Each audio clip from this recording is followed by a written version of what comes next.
सभी लोगों को नमस्कार। मैं आप सभी का स्वागत करती हूँ हमारे यूट्यूब चैनल अंडरस्टैंडिंग बेसिक्स में। इस वीडियो में हम क्या करने जा रहे हैं?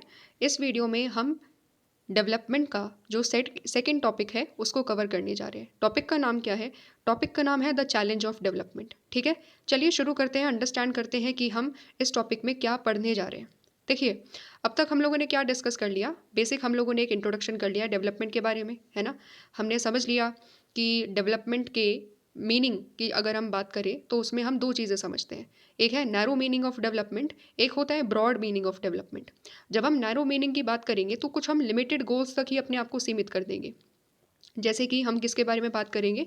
हम बात करेंगे इकोनॉमिक ग्रोथ के बारे में, हम बात करेंगे जीडीपी ग्रोथ के बारे में। ठीक है, कितना प्रोडक्शन हो रहा है कंट्री में, कितनी इंडस्ट्री सेटअप हो रही है, कितनी मैन्युफैक्चरिंग हो रही है, इन सब चीज़ों के बारे में हम बात करेंगे। ठीक है, कितना इंफ्रास्ट्रक्चर डेवलपमेंट हो रहा है, डैम्स कितने बन रहे हैं, और कितना और other kind of infrastructure development हो रहा है, रोड्स, ब्रिजेस, ये सारी चीज़ों के बारे में हम बात करेंगे। तो मोटे तौर पर ये फोकस किस पर ज़्यादा कर रहा है? इकोनॉमिक एस्पेक्ट पर ज़्यादा फोकस कर रहा है। ये है नैरो मीनिंग। दूसरा हमने क्या पढ़ा था? दूसरा हमने पढ़ा था ब्रॉड मीनिंग ऑफ डेवलपमेंट, जिसमें हमने बात करी थी क्वालिटी ऑफ लाइफ के बारे में। कि जब हम बात कर रहे हैं डेवलपमेंट की तो हमें ये देखना होगा कि हर व्यक्ति की जो लाइफ की जो क्वालिटी है वो कितनी बढ़िया है। ठीक है, तो क्वालिटी ऑफ लाइफ में हम क्या बात करते हैं? हम बात करते हैं कि हर किसी को क्या उसकी बेसिक नीड्स मिल पा रही है, हेल्थ मिल पा रही है, एजुकेशन मिल पा रही है, एम्प्लॉयमेंट अपॉर्चुनिटी सही तरीके से मिल पा रही है, क्या हर कोई अपने आप को जो उसकी स्किल्स हैं, जो उसके टैलेंट्स हैं, क्या वो डेवलप कर पा रहे हैं, क्या हर किसी को ट्रेनिंग मिल पा रही है या नहीं मिल पा रही, और हैप्पीनेस इंडेक्स कितना है सोसाइटी में। ये तमाम चीज़ों के बारे में बेसिकली हमने ये सारी चीज़ें हमने डिस्कस करी थी।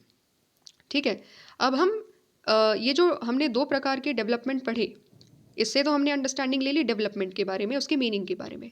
इस वाले टॉपिक में हम क्या करेंगे? इस वाले टॉपिक में हम अंडरस्टैंड करेंगे कि जो कंट्रीज़ इंडिपेंडेंट होती है, ठीक है, सेकेंड वर्ल्ड वॉर के बाद से बहुत सारी कंट्रीज़ को इंडिपेंडेंस मिली, तो वो कंट्रीज़ ने, जिसमें इंडिया भी एक आती है, तो इन सभी कंट्रीज़ ने किस तरीके से अपने आप को डेवलपमेंट के लिए आगे किया, कौन से मॉडल ऑफ डेवलपमेंट को उन्होंने अडॉप्ट करा, किस तरीके से अपने यहाँ पर डेवलपमेंट को वो लेकर आए, हम इस चीज़ को अंडरस्टैंड करेंगे। ठीक है, चलिए रीड करते हैं। The concept of development gained importance after the second half of the 20th century. तो क्या बोल रहे हैं? ये बोल रहे हैं सिंपल सी बात कि जब हम बात करेंगे डेवलपमेंट की, तो डेवलपमेंट का जो आइडिया है वो कब आया? वो ज़्यादा इंपॉर्टेंस में तब आया जब second half of the 20th century हुआ, यानी कि after 1950s we can say, कि हम लोग कह सकते हैं कि डेवलपमेंट का आइडिया और ज़्यादा इंपॉर्टेंट हो गया था। क्यों?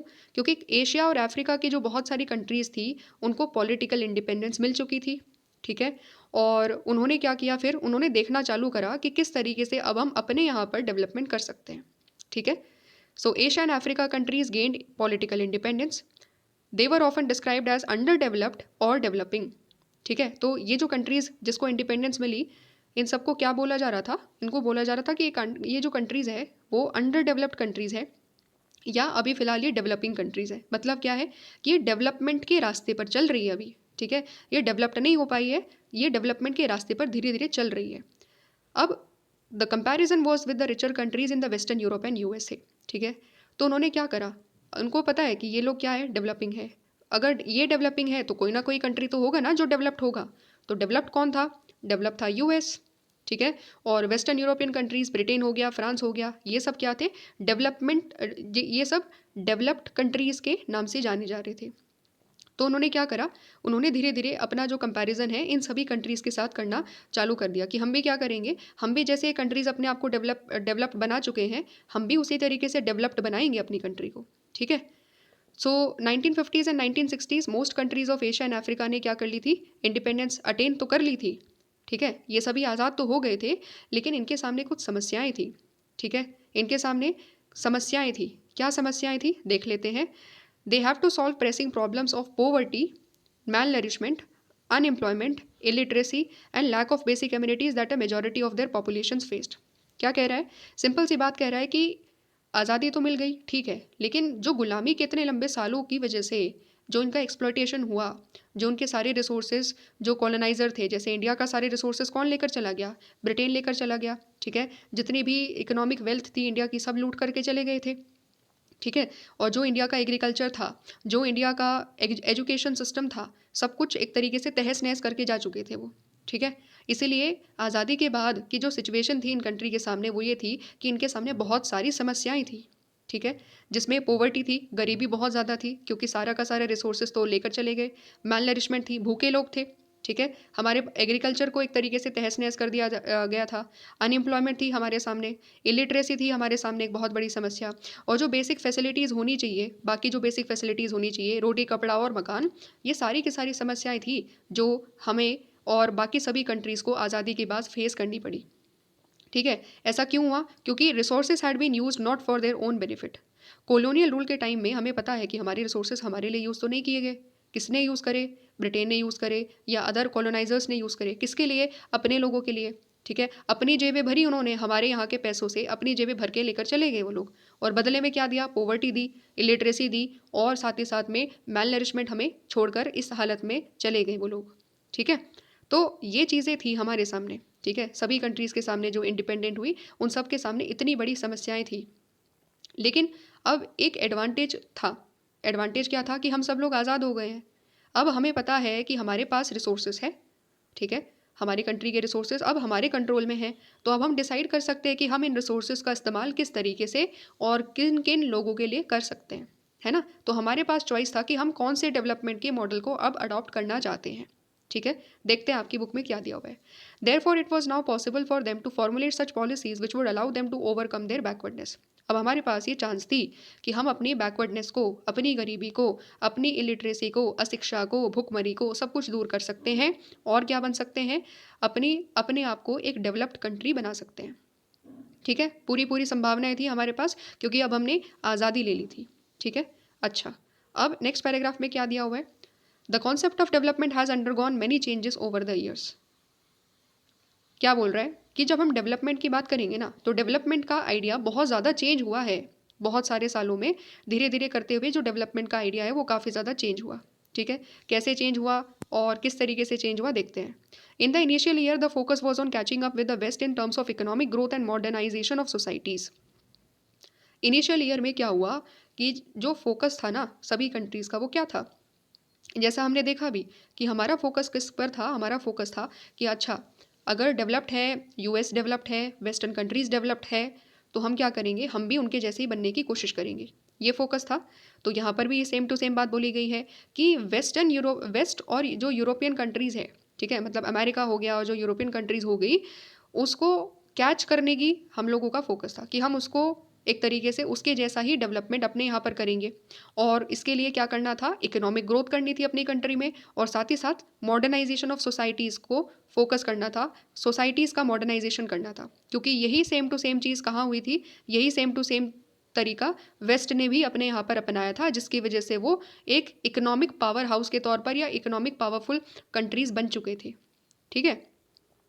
तो क्या हुआ फिर? Developing countries adopted the goals like faster economic growth through industrialisation, modernisation of agriculture and extending and modernising education. क्या बोल रहा है? तो इसी तरीके से एशिया और अफ्रीका में जितनी भी कंट्रीज़ जिनको आज़ादी मिली, उन्होंने भी क्या करा? उन्होंने भी ऐसे ही गोल्स अडॉप्ट कर लिए। उन्होंने भी बोला कि हम भी क्या करेंगे? फास्टर इकोनॉमिक ग्रोथ करेंगे हम भी, जैसे अमेरिका कर रहा है। और इसके लिए क्या किया? इंडस्ट्रियलाइजेशन किया उन्होंने, और अपने एग्रीकल्चर को मॉडर्नाइज़ करा। इंडिया ने एग्रीकल्चर की मॉडर्नाइजेशन के लिए कौन कौन से स्टेप्स उठाए, बता सकते हैं? कमेंट सेक्शन में बताइए। तो हमें पता है, हम सभी को पता है कि जब हम मॉडर्नाइजेशन ऑफ एग्रीकल्चर की बात कर रहे हैं, तो आज़ादी के बाद से तो इंडिया के पास बहुत ज़्यादा, एक तरीके से इंडिया का एग्रीकल्चर सेक्टर बहुत पिछड़ा था। तो हमने क्या करा? इन्वेस्टमेंट करा, ठीक है। इन्वेस्टमेंट में फिर हमने क्या करा? इन्वेस्टमेंट में हमने कोशिश करी अपने यहाँ पर नए प्रकार के सीड्स लेकर आने की, जिनको हाइब्रिड वैरायटीज़ ऑफ सीड्स कहा जाता है, ठीक है। वो सीड्स क्या करते थे? वो सीड्स ज़्यादा प्रोडक्शन किया करते थे, वीट का, राइस का। तो ये सारी टेक्नोलॉजी हमने अडॉप्ट करी, और फिर उसके बाद क्या हुआ? ग्रीन रेवोल्यूशन के अंतर्गत हमने कोशिश क्या करी कि हम सभी को एक तरीके से इंडिया को क्या करेंगे? इंडिया को डेवलप बनाएंगे, और इंडिया को एक एग्रीकल्चर प्रॉस्पेरस कंट्री बनाएंगे, ठीक है। तो वो ग्रीन रेवोल्यूशन जो है, हम लोग एक तरीके से 1960s और 1965 में हम लोग इस तरीके से अपने एग्रीकल्चर को डेवलप करने की हम लोगों ने ग्रीन रेवोल्यूशन के ज़रिए कोशिश करी। और क्या किया? और मॉडर्नाइजिंग द एजुकेशन, एजुकेशन को मॉडर्नाइज करने की बात करी। उसके लिए क्या किया? उसके लिए हम लोगों ने कोशिश करी कि हम जितने ज़्यादा स्कूल्स खोल सकते हैं खोलें। आईआईटीज़ खोलने की बात करी गई, ठीक है, Indian institute of technology, Indian institute of management, ये सारी चीज़ें हम लोगों ने बेसिकली करी। और ठीक कैसे करी? जैसा वेस्ट में हो रहा था। ठीक है, अब और क्या बोला गया है?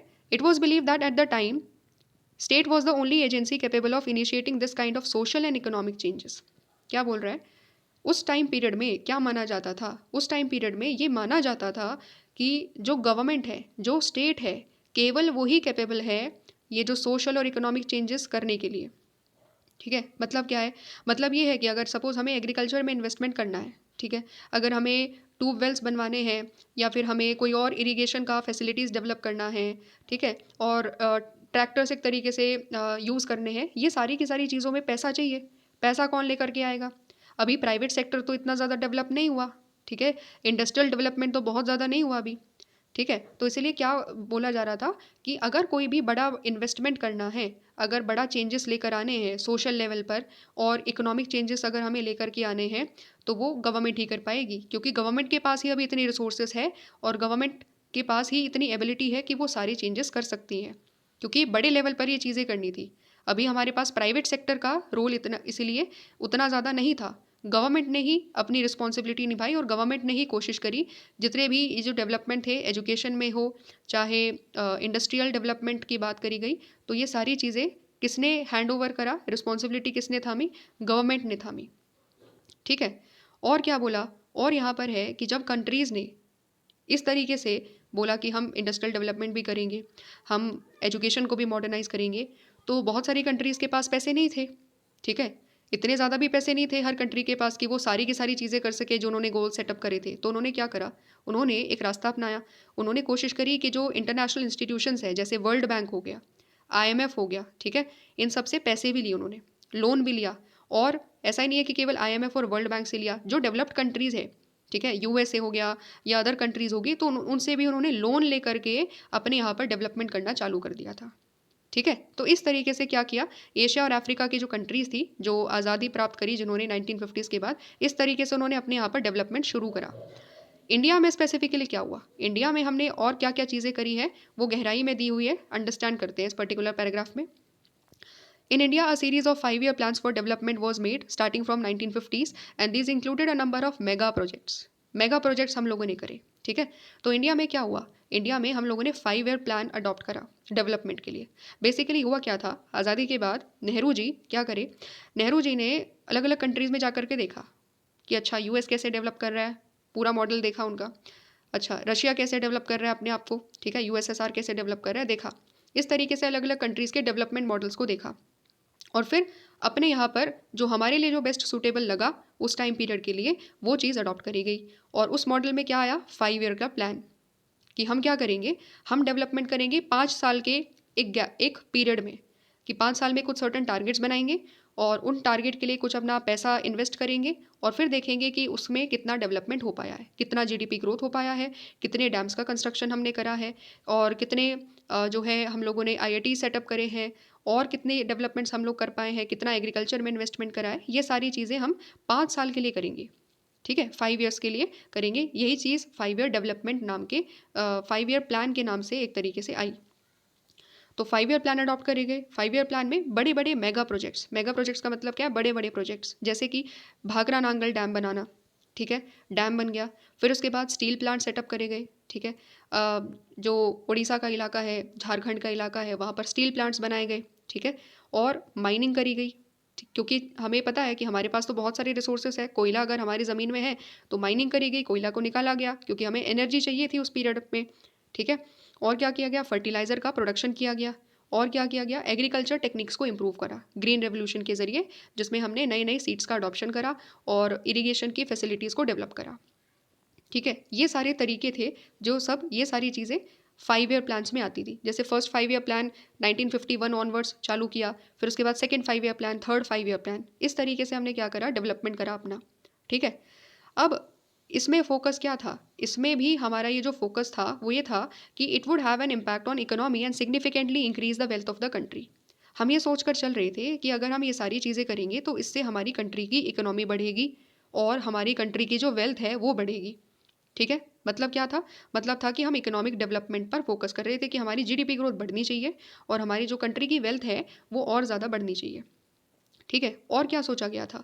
It was also hope that the emerging prosperity would gradually trickle down to the poorest section of society and help to reduce inequality. ठीक है, इसको समझ लो, ये इंपॉर्टेंट है। ठीक है, ढंग से समझेंगे। चलिए एक बार देखते हैं क्या बोल रहे हैं। जब हमने ये देखा कि हम डेवलपमेंट कर रहे हैं, इन्वेस्टमेंट कर रहे हैं, तमाम चीज़ें कर रहे हैं 5 ईयर प्लान्स के अंतर्गत, तो हमने ये सोचा कि जो भी हम डेवलपमेंट करेंगे उसका जो बेनिफिट है, उससे जो वेल्थ जनरेट होगी, उससे जो इनकम आएगी, वो क्या होगी? वो ट्रिकल डाउन होगी। ट्रिकल डाउन का मतलब होता है कि ऊपर से जो चीज़ें हैं, जो इकोनॉमी में ऊपर की जो चीज़ है, वो धीरे धीरे करते हुए जो लोवेस्ट सेक्शन ऑफ सोसाइटी है, जैसे विलेजेस हो गए, वो वहाँ तक पहुँच जाएगी। ठीक है, इस चीज़ को कहा जाता है ट्रिकल डाउन। मतलब अगर कंट्री में वेल्थ आई, अगर कंट्री में पैसा आया, तो वो जो पैसा है धीरे धीरे करते हुए क्या हो जाएगा? गाँव तक चला जाएगा, हर व्यक्ति तक चला जाएगा। ठीक है, ऐसा माना जा रहा था, और यही चीज़ को कहा जाता है trickle down of the growth. ठीक है, और ट्रिकल डाउन किस तक हो जाएगा? पुअरेस्ट सेक्शन ऑफ सोसाइटी तक हो जाएगा। और जब कंट्री में सपोज 1 लाख रुपया आया, एग्जाम्पल के तौर पर ले रहे हैं, चलो इसको ऐसे समझो, घर में ले लेते हैं। हमारे घर में सपोज 1 लाख रुपए आए। ठीक है, अब क्या हुआ? 1 लाख रुपए एक व्यक्ति के पास आए, और घर में कितने हैं? 5 व्यक्ति। तो जब हम ट्रिकल डाउन ऑफ ग्रोथ की बात करते हैं, तो हम ये कह रहे हैं कि जो 1 लाख रुपया आया ना, वो 20-20 हज़ार में पाँचों पर चला जाएगा। ठीक है, ऐसा नहीं होगा कि 1 लाख रुपया केवल एक व्यक्ति तक रह गया और बाकी खाली रह गए। नहीं, हम जब ट्रिकल डाउन की बात कर रहे हैं, तो हम ये कह रहे हैं कि अगर एक घर में 1 लाख रुपए आए, तो क्या होगा? वो सब में डिस्ट्रीब्यूट हो जाएंगे, 20-20 हज़ार सभी लोगों को मिल जाएंगे, 5 लोगों में। ठीक है, यही सेम टू सेम चीज़ हम कंट्री लेवल पर भी सोच रहे थे कि अगर कंट्री में इकोनॉमिक ग्रोथ होगा, तो उससे जो पैसे आएंगे वो धीरे धीरे ट्रिकल डाउन होते हुए क्या होगा? पुअरेस्ट सेक्शन ऑफ सोसाइटी तक पहुंच जाएंगे, वो डिस्ट्रीब्यूट हो जाएंगे। ऐसा नहीं होगा कि केवल रिच तक पहुंचे, केवल रिच ही उसको लेकर बैठा रहे, या केवल रिच के पास ही पैसे जाएं और जो गरीब लोग हैं उनके पास कोई पैसे ही ना पहुंचे। ये चीज़ नहीं होगी, सभी लोगों के पास पैसे पहुंच जाएंगे, ऐसा हम सोच कर चल रहे थे। और जब सभी लोगों के पास पैसे पहुंच जाएंगे, तो क्या होगा? इनइक्वालिटी रिड्यूस होगी कि नहीं होगी? हो जाएगी ना। इनइक्वालिटी यानी कि क्या है? Gap between rich and poor, वो कम हो जाएगा, क्योंकि सभी लोगों के पास पैसे पहुंच जाएंगे, जिसमें गरीब सेक्शंस भी होंगे। ठीक है, तो ऐसा हम लोग मान करके चल रहे थे। ठीक है, ये ट्रिकल डाउन होता है। आई होप आपको समझ में आ गया होगा। तो ऐसा हम मान करके चल रहे थे कि ठीक है, इकोनॉमी से क्या होगा? सभी लोगों के पास पैसे पहुंच जाएंगे।